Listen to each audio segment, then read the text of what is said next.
Hi, I'm Barb. And I'm Paul, and this is Travels with B&P. We enjoy cruising as a way to see many different places in the world. Port days are always busy with tours and self-guided activities, but sometimes in between ports you'll have some sea days. What is a sea day? A sea day is when you are traveling from one port to the next, and sometimes it takes more than an overnight. And then people ask, well, don't you get bored? It's a legitimate question. There's lots to do on a sea day. In fact, sometimes sea days are busier than port days. It all depends on what kind of activities you like to do, and everybody seems to have their favorite. For example, there are lecturers also called conversationalists that present on a wide variety of topics. You can work on the community jigsaw puzzle. Or you can get a coffee at the coffee bar, or read a book. Or just sit and watch the ocean waves.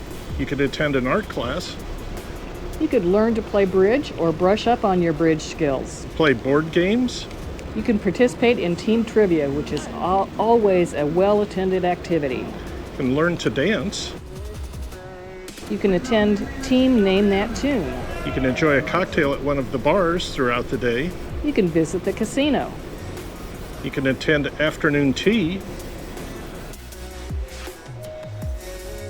Or enjoy a pre- or post-dinner cocktail in the observation lounge. You could attend the caviar in the pool event, which is always quite fun.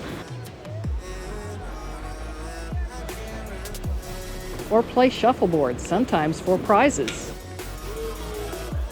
You can swim. You could walk laps. You could practice putting.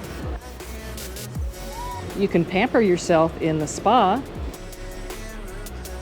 work out in the gym, or just take a nap. Lots of activities depending on your interests. There's always something to do on a sea day.